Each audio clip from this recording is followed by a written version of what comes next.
Bom dia, irmãos, a paz do Senhor Jesus, amém. Vamos orar uma vez mais, pedindo a graça do Senhor. Pai Santo, Deus Eterno, que o Senhor nos abençoe esta manhã, nos dando a Tua graça, a Tua bondade, para que possamos compreender as Tuas revelações, ó Deus, que o Senhor possa falar conosco nesta manhã, o que nós te pedimos no nome de Jesus, amém. Irmãos, hoje nós vamos estar...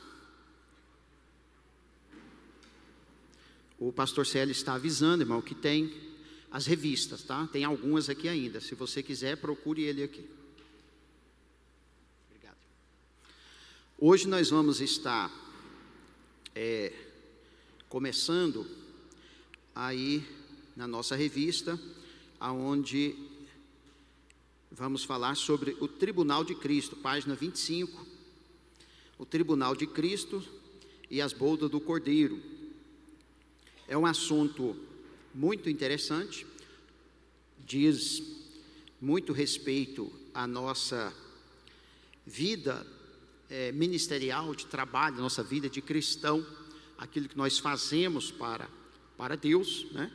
E antes de entrarmos propriamente nesse assunto, eu gostaria de dizer que a Bíblia, ela nos fala de 3 tribunais, de 3 juízos que vão ter, e comumente a gente não consegue separar esses 3, mas eu vou mostrar para você, em Mateus capítulo 25, o verso 32, para você, nós não vamos falar desse, mas para você já sintonizar, aonde é que estão falando desses outros 2 juízos que nós vamos estar...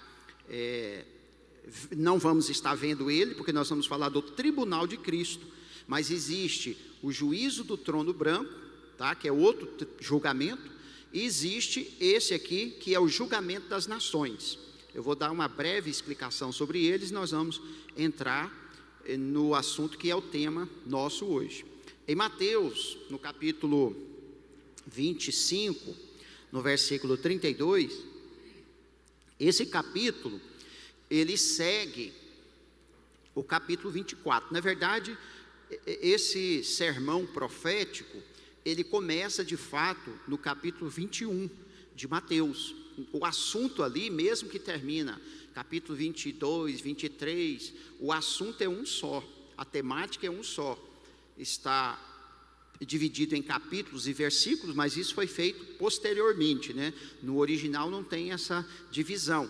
Então o assunto, ele começa no capítulo 21 de Mateus e segue até capítulo 26, 27, né? E Jesus começa falando sobre o templo que seria destruído. Os discípulos então têm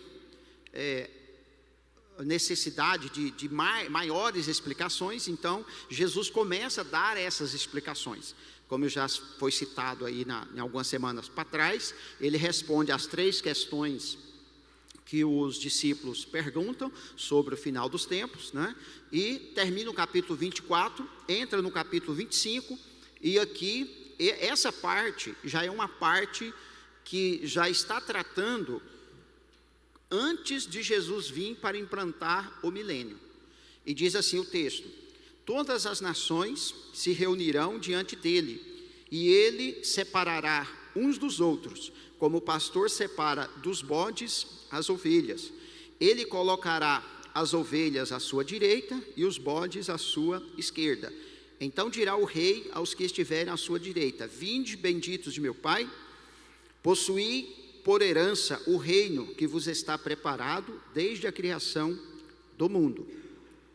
Essa parte aqui, esse juízo, ele é um juízo aonde Jesus estará julgando as nações antes de entrar no milênio, quando, depois do arrebatamento da igreja, o anticristo se manifestará, se reunirá em uma chamada confederação de nações e irá contra Israel.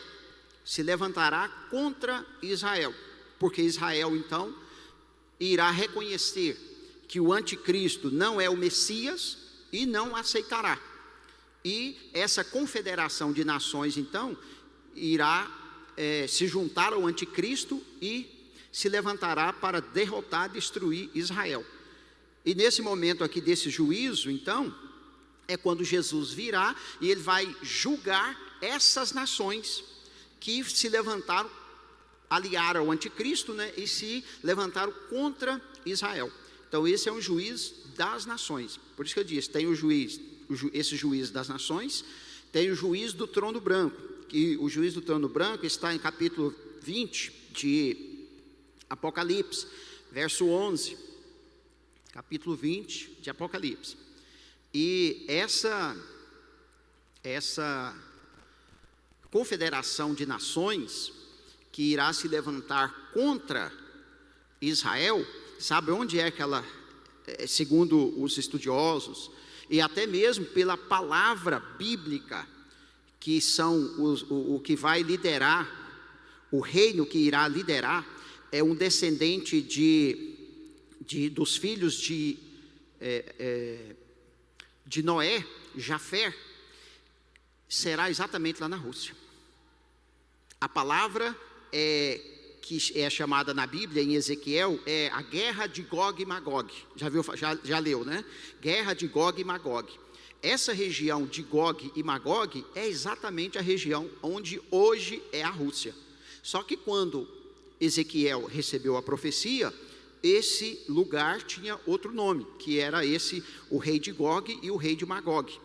Mas o local é exatamente aquele. E todos os estudiosos, dentro dessa interpretação dispensacionalista, dessas nações que irão se levantar para lutar contra Israel, encabeçado pelo anticristo, eles surgirão exatamente onde está essa guerra, irmãos.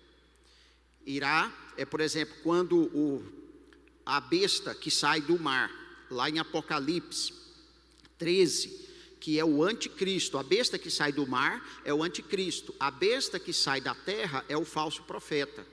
O falso profeta, ele proclama a sabedoria e ele exalta o anticristo, ou seja, ele chama a atenção das pessoas para seguir o anticristo.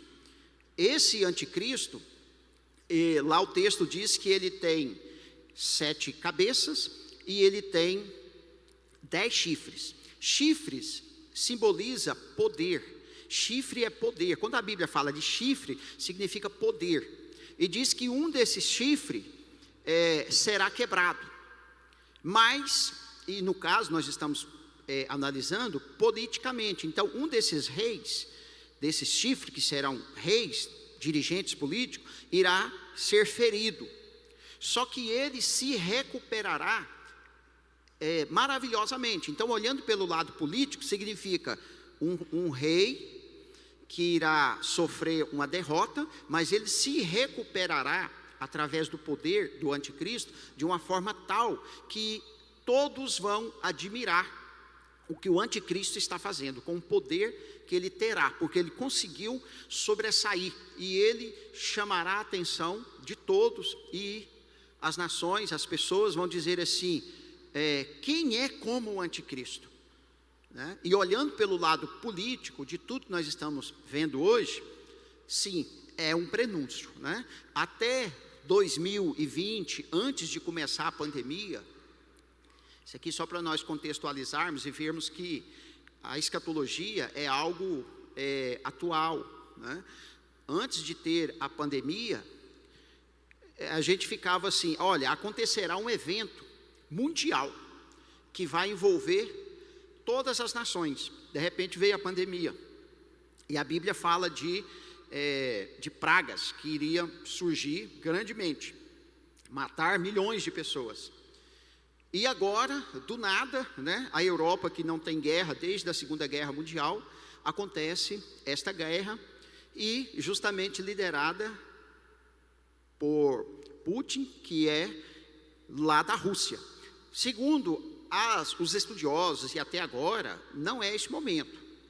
né? Por quê? Porque outros eventos teriam que acontecer. Mas o que nós precisamos entender também, e para ficarmos atentos e alertas, é que nós não temos 100% as respostas. Nós não conseguimos penetrar 100%, né? Por isso que há divergência. Há 3 linhas, mais ou menos, 3 escolas de interpretações. Mas serve para nós ficarmos atentos. Como Jesus disse, olha, não é o fim, mas é o princípio. Ficai atentos quando começar a ver essas coisas. Lembrando que os sinais do capítulo 24, nós já até falamos isso, eles foram dados para Israel, né?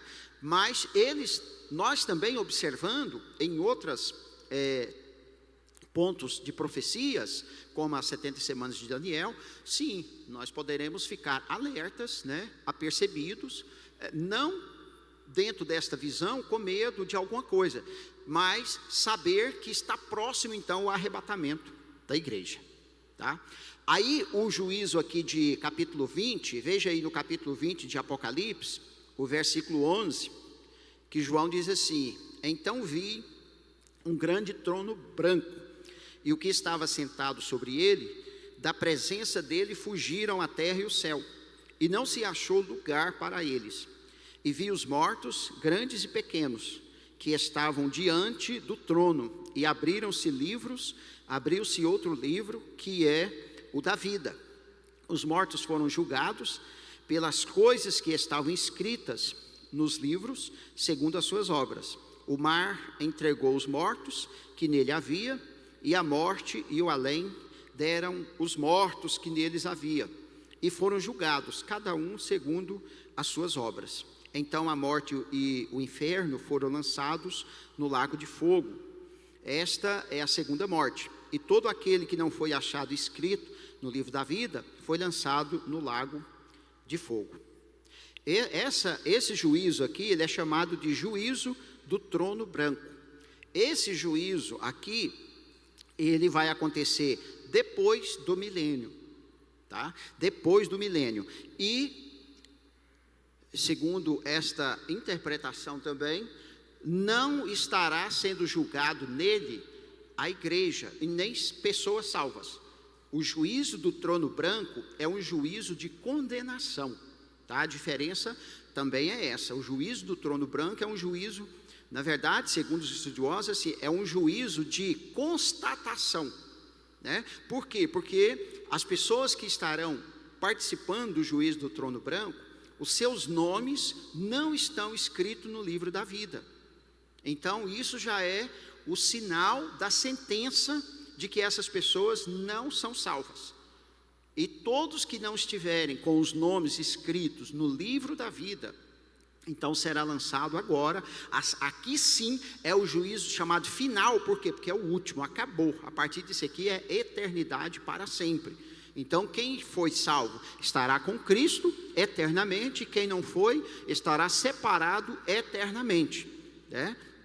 E este juízo aqui do trono branco, Satanás será destruído, porque até então ele estava só amarrado, tá? Ele estava preso no abismo.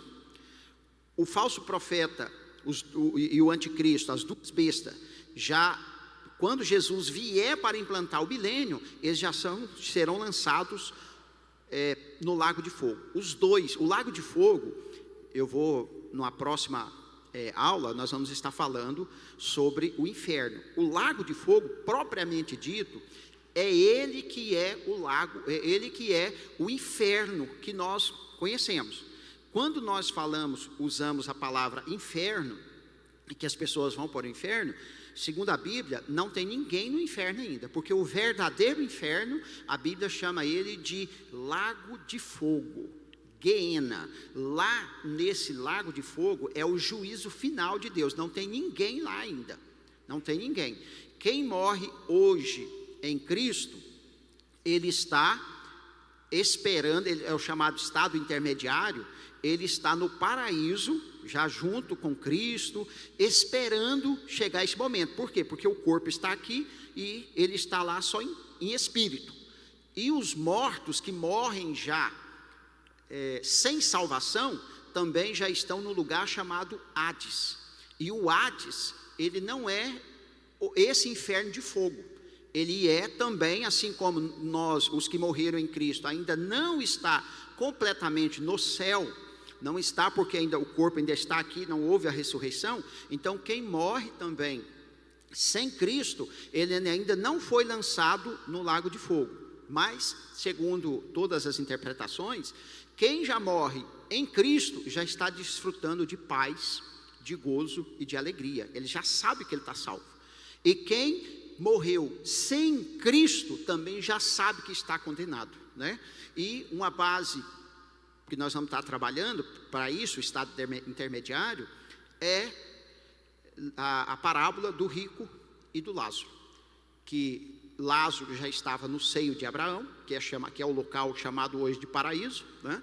E o rico já estava sofrendo, estava no Hades. O texto lá diz, ele estava no Hades. E aí eu vou explicar a diferença dessas duas palavras, tá? De Hades, que são 3 palavrinhas, Hades, Geena, que é usado, na verdade são 4, tem até um chamado Tártaro e tem abismo. Então nós vamos explicar um pouquinho sobre isso, ok? Agora sim, o terceiro juízo, o terceiro tribunal. Então, o primeiro é julgamento das nações, só as nações ímpias que serão julgadas. Esse agora, que é o tribunal de Cristo, só crente. Ele não é um julgamento para condenação, mas ele é um julgamento para galardoar, para dar prêmio, né? Galardão significa prêmio, premiação. É esse que nós vamos ver, que está aí na página, então, 25, que diz assim, o tribunal de Cristo e as bodas do Cordeiro. E os acontecimentos, eu coloquei aí uma ilustração, né, para você ver. E o texto principal é exatamente esse que está aí, ó, 2 Coríntios 5:10, porque todos devemos comparecer ante o tribunal de Cristo, para que cada um receba segundo o que tiver feito por meio do corpo, ou bem ou mal.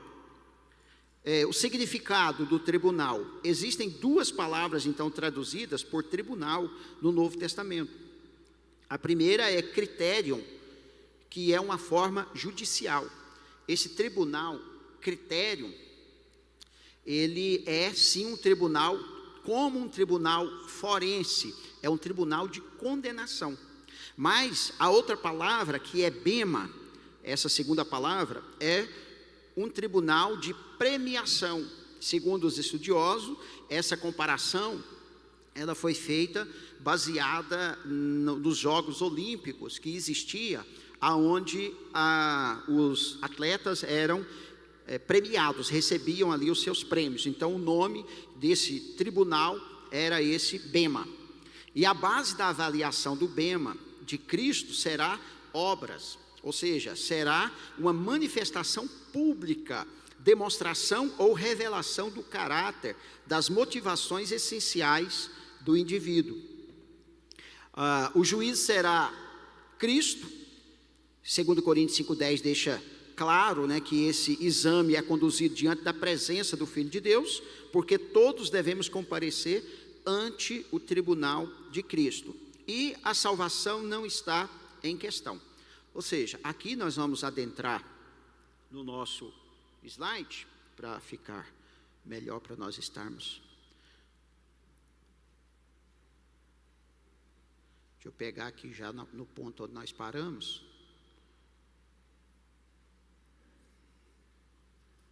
Aqui sim estará sendo julgado, irmãos, aquilo que você e eu fazemos na obra do Senhor, aquilo que nós produzimos, tá? Então, ainda que a nossa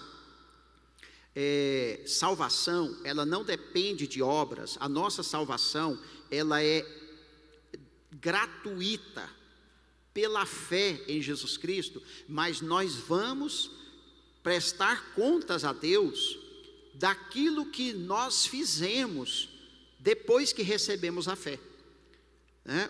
A palavra de Deus diz que Cristo, ele é a base. Acho que é o próximo texto aqui que nós vamos ver.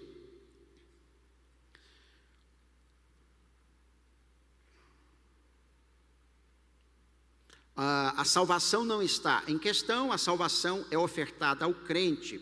E Cristo livrou perfeitamente de todo o julgamento. Eu lhes asseguro que quem ouve a minha palavra e crê naquele que me enviou, tem a vida eterna, e não será condenado, mas já passou da morte para a vida. Ou seja, nós temos vários textos bíblicos que nos mostram, que nos garante isso, que uma vez que você aceitou Jesus de todo o seu coração, nasceu de novo, então você não entrará mais em condenação.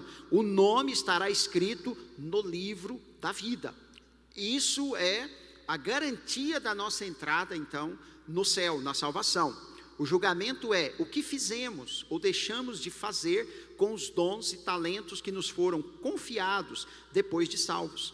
Que fruto produzimos, que semente plantamos. Então, o que acontece? Nós, depois da fé, que Cristo é o alicerce, nós vamos construir em cima dessa fé, não é verdade? Todos nós vamos trabalhar, né? Eu estou aqui estudando e ensinando, eu estou construindo. Você está evangelizando, você está construindo. Antes de termos o alicerce que era Cristo, nós não construíamos nada nesse edifício espiritual. Mas uma vez que recebemos Cristo, então o alicerce já está posto. Paulo diz, ninguém pode pôr outro alicerce, o qual já é Cristo. Mas cada um veja bem o que será construído em cima desse alicerce. Por quê? Ele diz, o tempo provará essa obra. O tempo vai provar. E qual é essa prova, né, essa provação? Será aquilo que eu costumo até dizer duas palavrinhas para ficar bem mais fácil. Aquilo que é útil e aquilo que é fútil. Né? Que nós sabemos que nós, como igreja, nós fazemos muitas coisas, mas que ela não deixará uma herança, ela não tem uma relevância para o reino, não é pecado nem nada, mas não tem relevância. E é isso que Paulo vai ensinar. Por quê? Porque as obras, vamos prosseguir aqui, as obras elas serão provadas por fogo. Ou seja, fogo será aquilo que vai provar para ver o que vai subsistir, né? E nós podemos olhar para contextualizar quantos movimentos cristãos, quantos trabalhos que surgiu e fizeram muita coisa, movimentos, mas que não deixou nenhuma raiz, que não concretizou nada, que o reino de Cristo parece que aquele movimento não frutificou, né? Então tudo isso é que será analisado, mas por quem? Por Cristo. Não será um juízo humano, será um juízo de Cristo. A avaliação é de Cristo, porque o que estará sendo julgado são as intenções do coração, as motivações. Por qual motivo eu estou aqui dando aula? Por qual motivo você quer ser líder? Por qual motivo você quer trabalhar? Então, baseado na sua motivação, você constrói muita coisa. E isso só será descoberto e esclarecido aos olhos de Cristo, que consegue ver o nosso interior, que consegue saber, de fato, quais são as intenções do nosso coração. São atos e palavras que contribuem para a glorificação do nome de Deus. E aí está, 1 Coríntios 3, de 11 a 15. Porque ninguém pode lançar outro fundamento, além do que foi posto, o qual é Jesus Cristo. Contudo, se o que alguém edifica sobre o fundamento é ouro, prata, pedras preciosas, madeira, feno, palha, manifesta se tornará a obra de cada um, pois o dia a demonstrará, porque está sendo revelada pelo fogo, e qual seja a obra de cada um, o próprio fogo o provará. Se permanecer a obra de alguém que sobre o fundamento edificou, esse receberá galardão. Se a obra de alguém se queimar, sofrerá ele dano, mas esse mesmo será salvo, todavia, como que através do fogo. Ou seja, não está em jogo aqui a salvação, mas está em jogo aquilo que eu fiz. Está ficando claro, irmãos? Aquilo que nós fazemos da obra, né? Você pode comparar muita coisa, só que o julgamento não será nosso. Às vezes alguém pode fazer algo que aos meus olhos parece não ter um fundamento, parece que não vai produzir alguma coisa, mas não somos nós que vamos julgar. Quem vai julgar é Cristo, aquilo que nós estamos fazendo. Devemos ter em mente que poderá ser vergonhoso quando for revelado como desonramos o Senhor. E João deixa aí, ó, filhinhos, agora pois, permanecei nele, para que quando ele se manifestar, tenhamos confiança, e dele não nos afastemos envergonhado. Ou seja, nós estaremos, desde agora, né, claro, nós já está claro aos olhos de Deus as intenções que estão nos nossos corações, né? Por isso é importante nós vigiarmos, nós não termos um coração egoísta, não querermos, mesmo, olha só como que o critério de Deus, irmãos, é bastante refinado. Nós não queremos fazer a obra de Deus com segundas intenções. Eu só quero fazer isso, e assim, no dia a dia nós escutamos muito isso, né, dentro do povo de Deus. Eu quero fazer por competição, eu quero fazer e tal. Então nós precisamos vigiar o nosso coração, porque nesse dia poderá ser desclassificado aquela obra que eu fiz, e que eu me apeguei tanto, né? E qual é o critério melhor para nós fazermos a obra de Deus? Sermos dirigidos pelo Espírito Santo, fazermos aquilo que Deus nos dirigir para fazer. Esse será o critério. Aí quando fala desses elementos, ouro, prata, pedras preciosas, são materiais indestrutíveis. Essas são as obras de Deus, das quais o homem simplesmente se apropria e usa. Ou seja, as nossas obras, elas serão comparadas a esses 6 elementos. 3 indestrutíveis, né? Ouro, prata e pedras preciosas, e 3 destrutíveis, que não resistem ao fogo, que é madeira, feno e palha. Então, aquilo que nós fazemos será comparado a esses elementos. E cada um desses elementos, segundo o critério bíblico, por exemplo, ouro fala da essência de Deus, da pureza.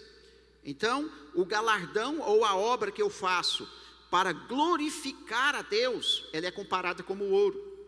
A prata na Bíblia, ela simboliza resgate, ela simboliza salvação. Então é quando eu faço algo em nome de Jesus, a honra é de Jesus. Pedras preciosas, segundo o critério dos estudiosos, é quando você faz a obra de Deus dirigida pelo Espírito Santo. Ele dirige. Então são pedras preciosas, ou seja, essas três comparações, elas de elementos passam pelo fogo, mas não são destruídas. Depois nós temos madeira, feno e palha, que são, né, madeira é destruído pelo fogo, significa obras que nós fazemos na força nossa, na força humana. E podemos fazer? Claro que podemos. Temos muito, né, temos condições de fazer muita coisa, mas na minha força, aquilo aonde o Espírito Santo, Deus, não está sendo glorificado, não estou sendo dirigido, mas eu quero fazer. Então, força do homem, madeira, será queimado. Depois tem feno, que é quando também fazemos coisas por competições, fazemos coisas só dentro da nossa visão humana, tá? Não tem relevância. E palha, o pior de todos, né? Que simboliza quando não temos firmeza, não produzimos, começamos alguma coisa, não crescemos na vida espiritual, não edificamos a vida de ninguém. Então palha perante o fogo não tem resistência, não tem resistência ao fogo, não tem resistência à intempérie, né? E isso revela que o cristão que foi salvo, mas ele não se dedicou a fazer nada, ele vai perder a salvação? Não, porque não é isso que está em jogo, mas ele não terá nenhum prêmio. E segundo aqui o texto de João, será um momento, mesmo que não seja um momento de condenação, um momento de vergonha, de sentimento, de nós podermos dizer assim: poxa, mas eu poderia ter feito, hein? Poderia ter feito alguma coisa. Então o tribunal de Cristo, quando nós estudamos, ele serve de despertamento para nós, além de pedirmos a direção de Deus para fazermos a obra dele, nós também nos empenharmos, nós queremos fazer coisas que glorifiquem a Deus, que glorifique o nome de Jesus, na direção do Espírito Santo. Então isso é muito importante, tá? Por outro lado, madeira, feno, palha são materiais destrutíveis, são as obras do homem que ele produziu com seus próprios esforços. O bema de Cristo visa detectar o que foi feito por Deus mediante as pessoas e o que foi feito pela própria força do homem, o que foi feito para a glória de Deus e o que foi feito para a glória da carne. Isso não pode ser concluído pela observação externa e, portanto, a obra deve ser posta à severa prova para que seu caráter verdadeiro seja demonstrado. Isso aqui fica como advertência, né? Não somos nós não podemos julgar. Não sou eu que julgo o que é a obra útil e obra inútil. Não somos nós. Quem julga é somente Cristo. Por quê? Porque o que está em jogo aqui não é a obra externa, propriamente dito, mas o que está interno, as minhas motivações, tá? E com base nesse teste haverá duas decisões: perda de recompensa para o que for destrutivo pelo fogo e galardão para a obra demonstrada indestrutível pela prova de fogo. É isso, você vai receber prêmios ou não. E temos algumas comparações, daqui a pouco nós vamos ver. Paulo ele dizendo assim: mas esmurro o meu corpo e o reduzo à escravidão, para que, tendo pregado a outros, não venha eu mesmo a ser desqualificado. A interpretação desse texto não significa perda de salvação, porque Paulo não está dizendo isso. O que Paulo está dizendo é que, por mais que ele ensine os outros, então ele não quer ter a sua obra desqualificada. Por isso que ele quer fazer dentro da direção de Deus, para que as suas obras, porque é o próprio Paulo que ensina sobre o galardão, para que as suas obras também sejam tidas como dignas de receber galardão. Paulo, quando usa aqui então a palavra desqualificado, adóquimos, ele não está expressando medo de perder sua salvação, mas de ter sua obra declarada inútil. E no Novo Testamento existe 5 áreas em relação às quais se mencionam especificamente o galardão. Isso aqui eu fiz questão de colocar separado aí da apostila, mas eu acho que está na apostila também, tá? Coloquei. Que é bastante interessante, veja bem. Uma coroa incorruptível para os que obtiveram vitória sobre o velho homem. 1 Coríntios 5,9, são as referências. A palavra é usada coroa, mas não significa que será uma coroa, como nós conhecemos, que vai colocar na sua cabeça. Não significa, é galardão. Por exemplo, quando Paulo usa a palavra bema, o que eles recebiam era uma palma, né? Era uma palmeira, era um ramo, mas que simbolizava a vitória. Então o que nós vamos receber é uma premiação, tá? E a primeira delas está aí, ó, para quem obter vitória sobre o velho homem, né? Que nós aceitamos a Cristo, mas o velho homem continua nas nossas vidas e sempre querendo se levantar, sim ou não? Não é verdade? Sempre. Ontem eu estava participando de um estudo que fala o seguinte: o crente, ele pode pecar depois que se converteu ou não, ou o crente, ele tem como ficar totalmente sem cometer pecado depois que ele se converteu, depois que ele aceitou Jesus. Pode o crente não pecar, né? Então, ou seja, nós vemos vários textos bíblicos e tudo, e a nossa própria vida, nós percebemos a nossa luta para que o velho homem não se levanta. Então há uma batalha constante até esse corpo ser transformado completamente.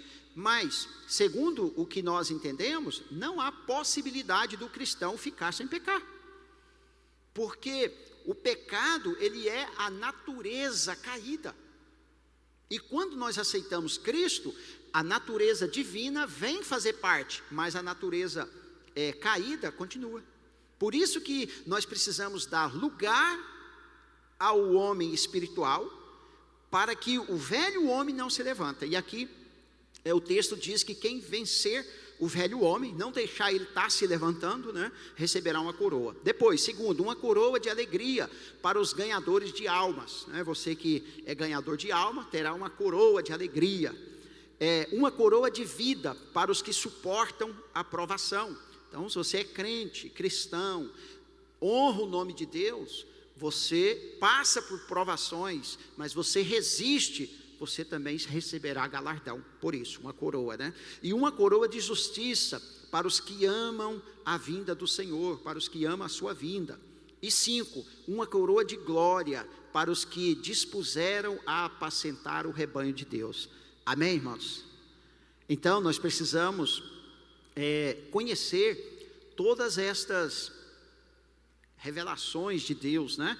Deus, Ele chamou Israel para fazer esse trabalho, porque o projeto é de Deus, a igreja é um projeto de Deus, e nós fomos chamados para participar desse projeto, primeiro, obedecendo, né? Nos alinhando às diretrizes de Deus, e depois, cooperando, porque Paulo nos ensina que nós somos cooperadores da obra de Deus, e cooperador é trabalhar em conjunto. Então, quando nós trabalhamos em conjunto com Deus, dentro das diretrizes de Deus, Ele vai te premiar, né? A salvação já seria suficiente, né? A salvação já seria ótimo, mas Deus ainda vai te recompensar. E o segundo ponto desta palavra de hoje é as bodas do Cordeiro. O que é as bodas do Cordeiro? Bodas é festa de casamento. Então, quando aconteceu o arrebatamento, a igreja é arrebatada.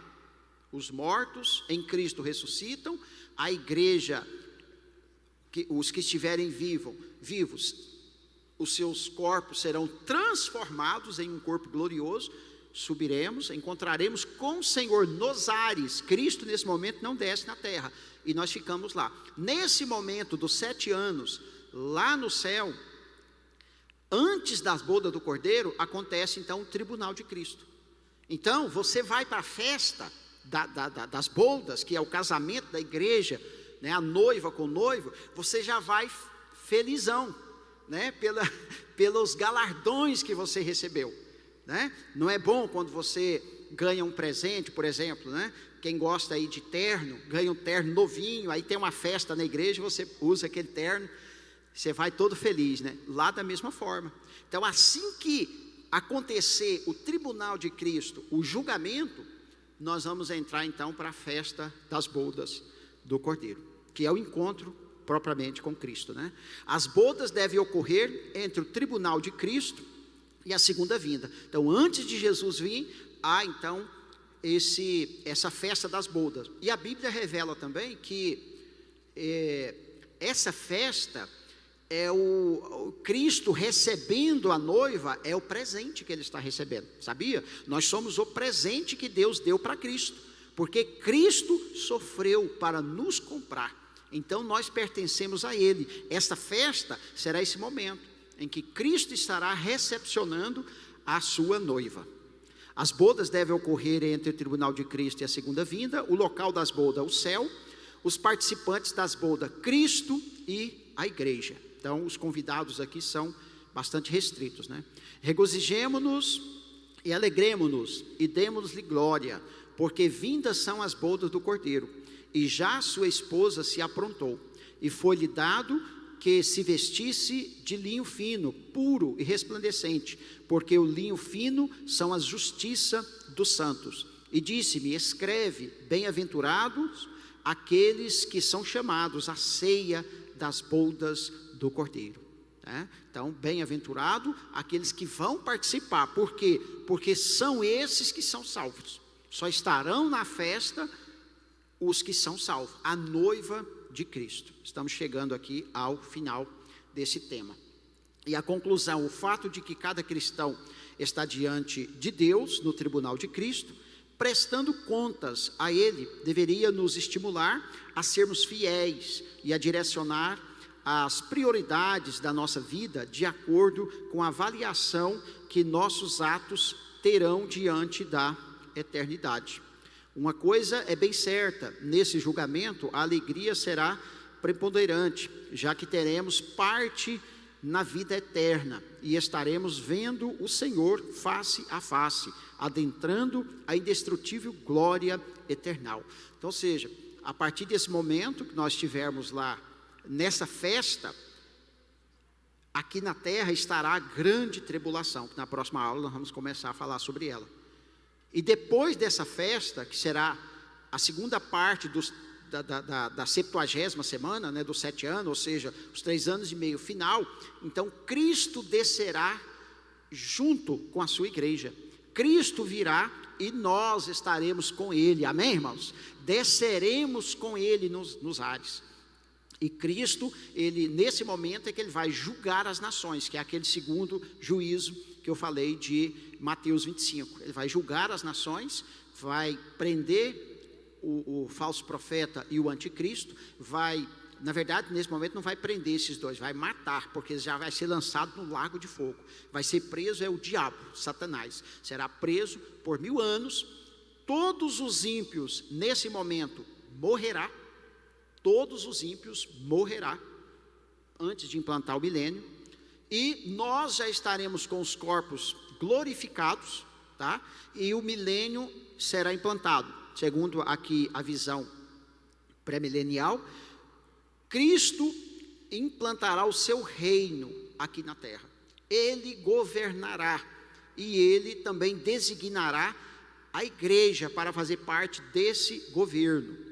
Segundo alguns estudiosos, dizem também que o governo milenial, ou a participação do milênio, também é um galardão daqueles que aceitaram a Cristo, que passaram por todas as dificuldades, não negaram. Então o milênio também será um prêmio, né, para aqueles, o arrebatamento, né, claro, e para aqueles que permaneceram fiéis.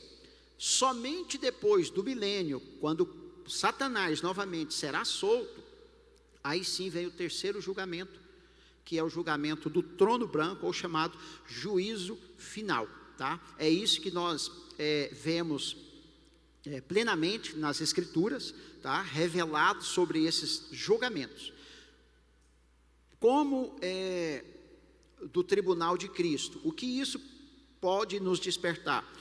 Primeiro, nos despertar para entendermos que nós fomos salvos, sim, para recebermos a salvação de graça, mas nós somos cooperadores de Cristo nessa obra, e nós precisamos então trabalhar, nós precisamos então fazer alguma coisa para a edificação da igreja, né? Nos colocarmos à disposição para que Deus possa nos usar com os dons espirituais, nos oferecermos ao trabalho de Cristo, né? E além de você estar fazendo algo que é agradável aos olhos de Deus, você então terá o seu galardão, terá a sua recompensa, né? Eu diria que uma conclusão sobre o tribunal de Cristo que Paulo está ensinando seria: olha, entre na obra do Senhor, entre na batalha, trabalhe na obra do Senhor. Não seja um cristão que vive a sua vida inteira tendo certeza da sua salvação, mas não contribuiu para a edificação de outros cristãos, não foi atrás para resgatar outras almas, não se colocou nessa batalha, né? Então não faça isso. Ou seja, será naquele momento do julgamento, como eu já foi mencionado, não será perda da salvação. Eu acredito que possa ser, como será um momento de vergonha, será um momento que a gente poderá entristecer muito, em dizer assim: eu poderia ter feito alguma coisa, como eu poderia ter me oferecido, né? Porque a tendência nossa, humano, geralmente é fugir do trabalho, é nos omitir, é não ter tempo. Eu não tenho tempo para trabalhar. Não, eu não posso fazer isso. Não, eu não dou conta, isso e aquilo. Chegará um momento, irmão, que nós não vamos ter mais oportunidade. Então o tribunal de Cristo, ele serve como alerta para nós fazermos alguma coisa, né? E como o critério é de Deus, Cristo, é Ele que vai julgar, faça alguma coisa. Se alinhe às fileiras da igreja. Se ofereça, se disponha. Aí alguém pode dizer assim: ah, mas é difícil. Nunca foi fácil para ninguém, a começar de Cristo, os apóstolos. Nunca foi fácil, todos pagam um preço. Agora, qual é a satisfação? De saber que você está alinhado com Cristo, amém? De você estar fazendo algo que Cristo nos chamou para fazer, e que nós temos todas as promessas de Deus, temos a garantia que Cristo disse: eu estarei convosco até os confins dos séculos, né? Fazendo a obra do Senhor, Ele está conosco, amém? Eu quero encerrar aqui.